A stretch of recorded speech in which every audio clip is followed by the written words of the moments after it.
Hello and welcome to everyone. So today we are going to discuss important topic from science and tech perspective and UPSC as well. ठीक है जी, तो topic का नाम है needle free system. अब कोविड-19 के अंदर आपने देखा होगा बहुत सारी वैक्सीन आ चुकी है ना। तो यहाँ पे एक नई वैक्सीन जो इंडिया की इंडिजीनियसली डेवलप्ड है, जाइकोव-डी वैक्सीन। अब ये वाली वैक्सीन के अंदर अगर यूपीएससी एस्पेक्ट से देखें दो चीज़ें निकलती हैं। One is DNA based vaccine है। अब ये डीएनए बेस्ड वैक्सीन क्या होता है भाई, ऐसा मतलब इसका बेनिफिट क्या है हमारे लिए, या आरएनए बेस्ड है ना, कि डिफरेंट टाइप की आई हैं वैक्सीन। सो डिस्कस करते हैं इसको जल्दी से।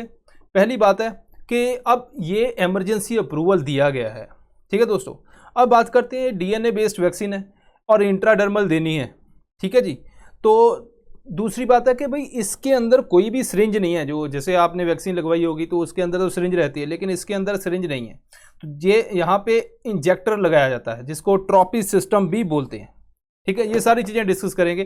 पहले देखते हैं कि भाई टाइप ऑफ वैक्सीन, तो वहाँ पे थोड़ा सा डिस्कस करेंगे क्योंकि कोविड सीरीज़ जो डीएनडी के अंदर वहाँ पे कोविड-4 जो है वहाँ पे हमने सारा डिस्कस किया था टाइप ऑफ वैक्सीन को, ठीक है। आप ये स्लीपी क्लासेस की वेबसाइट के ऊपर जाओ, वहाँ पे डीएनडी का फोल्डर है, उसके अंदर इंडेक्स है। इंडेक्स के अंदर आप वो सर्च कर सकते हो कि कौन से दिन को करवाया था। वो पीडीएफ पढ़ लो या वीडियो देख लो, वो सारा डिटेल में करवाया था, ठीक है। अब बात करते हैं, सिंपल से तरीके से समझाता हूँ मैं आपको। बॉडी के अंदर डीएनए है, वो आरएनए के अंदर कन्वर्ट होता है, वो प्रोटीन के अंदर कन्वर्ट होता है। पहली बात, जब मैं बात करता हूँ वैक्सीन की, तो वैक्सीन कई टाइप की हैं। या तो आप जैसे कोई लाइव ऑर्गेनिज्म है ना, वो सीधा किसी बॉडी के, जैसे किसी को कोविड है तो वायरस उसकी बॉडी के अंदर गया, बॉडी ने एंटीबॉडी जनरेट की, लेकिन वो ज़्यादा इफेक्टिव था, अल्टीमेटली कोविड हो गया। लेकिन अगर उसको मैं वीक करके पर्सन की बॉडी के अंदर डालूं तो बॉडी के अंदर इम्यूनिटी आएगी। ये एक टाइप की वैक्सीन है, यहाँ पे वीकेंड वर्जन है ना। या फिर इनएक्टिवेट, जैसे अपना ये है कोवैक्सीन है ना, वहाँ पे इनएक्टिवेट करके आपको पर्सन की बॉडी के अंदर भेज दिया। उसके बाद वायरल वेक्टर भी है कि कोई और वायरस लिया आपने, ठीक है जी, उसके अंदर कुछ पोर्शन डाला और वो पर्सन की बॉडी के अंदर भेज दिया। इसके अलावा तीसरा एक और है आरएनए बेस्ड, एंड देन चौथा है डीएनए बेस्ड, ठीक है जी। अब ये पहले वाली इनएक्टिवेट ये कैसे काम करती हैं, क्या क्या इनके फीचर हैं, ये आप डीएनडी की सीरीज़ के अंदर, वहाँ पे कोविड सीरीज़ के अंदर देख सकते हो। लेकिन हाँ, यहाँ पे मैं आरएनए और डीएनए के बीच में डिफ्रेंशिएट करके दिखाऊंगा आपको कि क्या इसका बेनिफिट है, ठीक है दोस्तों। अब बात यहाँ पे आती है कि जब मैं बोलता हूँ कि आपने वायरस है जो है ना, वायरस का दोस्तों स्पाइक प्रोटीन है। अगर ये प्रोटीन को हमने टारगेट करना है, अब इस प्रोटीन को टारगेट क्यों करना है भाई, ये वाला जो है स्पाइक, उसका हमारे जो सेल है ना, लंग सेल है, लंग सेल के रिसेप्टर के साथ मैच करता है और अंदर चला जाता है। अगर इस रिसेप्टर को पकड़ के हम एक इन्फॉर्मेशन दे हमारी बॉडी को कि जब ये जो प्रोटीन है, जो स्पाइक है, हमारी बॉडी के अंदर आया तो आपने एंटीबॉडी जनरेट करनी है। तो ये स्पाइक भी मैं सीधा बॉडी के अंदर इंसर्ट कर सकता हूँ किसी कैरियर के थ्रू, और जब मेरी बॉडी के अंदर जाएगा तो क्या होगा, वहाँ पे मेरी बॉडी रिकॉग्नाइज करेगी और एंटीबॉडी जनरेट करेगी। जब सचमुच में वायरस आएगा, उसका भी वही स्पाइक है, तो मेरी बॉडी के अंदर ऑलरेडी एंटीबॉडीज होंगी, वो अटैक करेगी। तो ये है वैक्सीन का काम। लेकिन ये वाला जो है स्पाइक, इसको बोलते हैं प्रोटीन, है ना, ये प्रोटीन पोर्शन है बेसिकली। तो अगर आप ये देखोगे जनरल प्रोसीजर के डीएनए से आरएनए बनता है, आरएनए से प्रोटीन बनता है, एक्सप्रेशन है। तो हमने पहले तो जो मैंने आपको बताया कि होल वायरस है, या आपने स्पाइक भेजा, वो कौन से टाइप के, वो आपने ये वाला स्टेज, जो अगर मैं बोलूँ 1 2 3, थर्ड स्टेज आपने सीधी भेजी। अब बहुत ही लार्ज स्केल के ऊपर जब आपने सीधा ही कोई वायरस जो है उसको इनएक्टिवेट करो या थोड़ा सा वीक करो और पर्सन की बॉडी के अंदर भेज दो, लेकिन ये लार्ज स्केल के ऊपर ग्रो करना बड़ा मुश्किल होता है, ये उसकी दिक्कत थी। तो इसलिए हमें कुछ ऐसी वैक्सीन चाहिए जिसके अंदर हम कोडिंग करें और हमारा काम बहुत ही लार्ज स्केल के ऊपर हो जाए। हमें वायरस को बार बार वीक करना या इनएक्टिवेट करना, क्योंकि देखो लैब के अंदर जब वायरस जाएगा उसको इनएक्टिवेट करना है, आपने पर्सन की बॉडी के अंदर इंसर्ट करना है। लेकिन जब लैब के अंदर होगा तो वहाँ पे क्या होगा कि इन्फेक्शन होने का भी डर है, तो लैब वाला एक नेगेटिव आ गया उसका। दूसरा, ये प्रोसेस बहुत ही कॉम्प्लिकेट है और हाई कॉस्ट है, इसके अंदर आती टाइम बहुत लगता है। तीसरी बात है, जब हम मेरी बॉडी के अंदर कोई वीक वायरस गया, सबसे पहले वो इन्फेक्शन करेगा, उसके बाद बॉडी के अंदर एंटीबॉडीज जनरेट होंगी। तो इसीलिए इन्होंने बोला यार हम अगर आरएनए बेस्ड या डीएनए बेस्ड वैक्सीन बनाएं तो कैसा रहेगा। तो उन्होंने बोला कि ठीक है आरएनए बेस्ड बनाते हैं। पहले एमआरएनए बेस्ड आपने वैक्सीन आई, कौन कौन सी वैक्सीन दोस्तों, आरएनए बेस्ड जैसे फाइजर किया, मॉडर्ना किया, है ना। आरएनए बेस्ड वैक्सीन लेके तो आरएनए के अंदर क्या होगा, अगर हम यहाँ पे सिंपल प्रोसेस में देखेंगे भाई, आरएनए जो प्रोटीन बनाता है, मतलब कि अगर वायरस का वही आरएनए, अगर कोविड का आरएनए, ठीक है, वो क्या बनाएगा, वो प्रोटीन बनाएगा। वो प्रोटीन कौन सा होगा, स्पाइक प्रोटीन, जो हमने पहले सीधा इंसर्ट किया था। अब हम आरएनए जो है वो इंसर्ट करेंगे पर्सन की बॉडी के अंदर। अब ये सेल के अंदर जाएगा, आरएनए जो है वो आपका प्रोटीन बनाएगा। प्रोटीन कौन से है, वही स्पाइक प्रोटीन है। और अल्टीमेटली हमारी बॉडी फिर उसी स्पाइक प्रोटीन के खिलाफ क्या करेगी, एंटीबॉडी जनरेट करेगी। तो ये आरएनए बेस्ड वैक्सीन है। अब इसको बनाना इजी है, लार्ज स्केल के ऊपर आप बना सकते हो। अगर कोडिंग है बेसिकली, तो अगर मैं बोलूँ कि जैसे कोई नया वेरिएंट आ गया वायरस का, तो उसके अंदर थोड़ा बहुत हम चेंज भी कर सकते हैं ताकि ये वेरिएंट को भी टैकल कर ले। तो ये इसका बड़ा एक फीचर है, जो अच्छा फीचर है।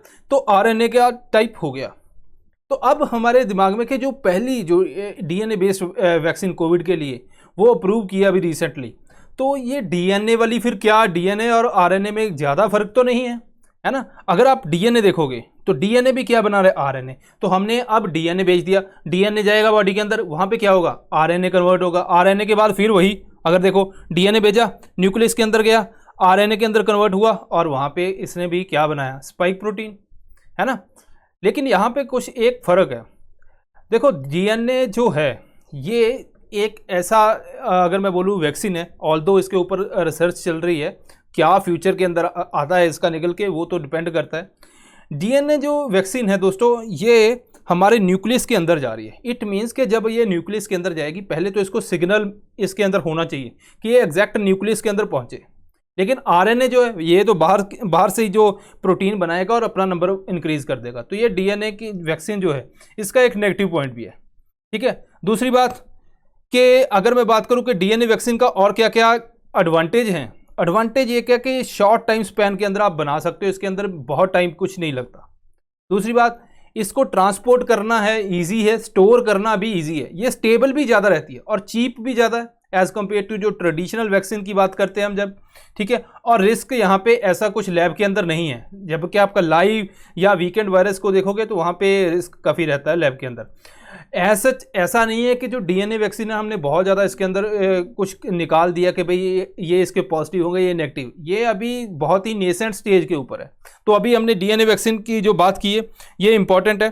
तो जो देखते हैं अभी फ्यूचर के अंदर होता गया है। तो आई होप कि आपने समझा होगा कि डीएनए और आरएनए है कुछ नहीं है, अंदर जाके इन्होंने वही चीज़ बनानी है, लेकिन इनके रूट अलग अलग है।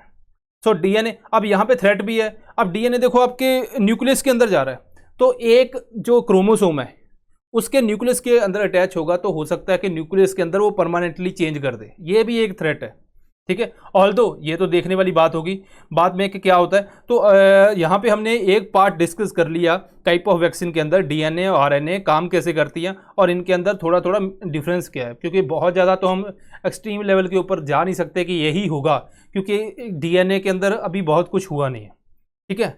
अब बात करते हैं दोस्तों यहाँ पे कि एक नीडल से अपनी वैक्सीन लगती है। जब नीडल से वैक्सीन लगती है तो आपको पता है भाई वहाँ पे इंजरी होने का डर है। एक तो जो लगाएगा वो स्पेशलिस्ट होना चाहिए, भाई उसको भी तो पता होना चाहिए कैसे लगाते हैं, है ना। तो ये सारी चीज़ें हैं। तो अब इंजरी होने का डर है, पर्सन को एंग्जाइटी होती है। आपने देखा होगा बहुत सारे जो है वो लोग कहते नहीं भाई हमने सिरिंज नहीं लगवानी, तो वो ऐसे डरते वैक्सीन नहीं लगवाते। तो ये सारी इशू है। तो फिर एक और सिस्टम है कि अगर जिन्होंने सिरिंज नहीं लगानी तो यहाँ पे कोई हार्म नहीं होगा। ये सिस्टम क्या है, बेसिकली ट्रॉपिस नीडल फ्री सिस्टम है। ट्रॉपिस नीडल फ्री सिस्टम, यहाँ पे कोई नीडल नहीं है। अगर मैं आपको ये पिक्चर दिखाऊं तो ये ऐसा है, यहाँ पे सिरिंज है बेसिकली। तो सिरिंज को आपने क्या किया, आपने फिल किया, उसके बाद इसको दोबारा इंजेक्टर के अंदर डाला और यहाँ पे जो है स्किन के यहाँ पे आपने थोड़ा सा प्रेस किया। ये हमारी स्किन के जो है उसको क्रॉस करती है विद प्रेशर। जब प्रेशर से कोई जो पोर होते हैं छोटे छोटे उसको क्रॉस करके अंदर चली जाती है दोस्तों। तो अंदर चली जाती है तो बेनिफिट देखो इसका कितना है ना। इंट्राडर्मल कहते हैं इसको, ट्रॉपी सिस्टम यूज़ किया है वो मैंने अभी आपको बताया, डेल्टोइड रीजन के अंदर दिया जाता है। उसके अलावा अगर मैं बात करूं कि नीडल फ्री के बेनिफिट क्या हैं वो भी बता दिया आपने कि एंग्जाइटी से है ना बचाता है, एक्यूरेट है। तो यहाँ पे कोई ऐसा नहीं कि नीडल वगैरह का वो डर, वो काम खत्म है अपना, ठीक है दोस्तों। इसके अलावा टाइप ऑफ वैक्सीन वो भी मैंने डीएनए एंड आरएनए के बीच में, क्योंकि वहाँ पे डीएनए अभी आई है तो कोविड वाले में जो सीरीज़ थी डीएनडी की उसके अंदर मैंने डिस्कस नहीं किया था। आरएनए वैक्सीन तक किया है तो आई होप कि आप वो ज़रूर देखो, इम्पॉर्टेंट है यूपीएससी एस्पेक्ट से। So this is all for today. I hope कि आपको समझ आया होगा। Thank you very much.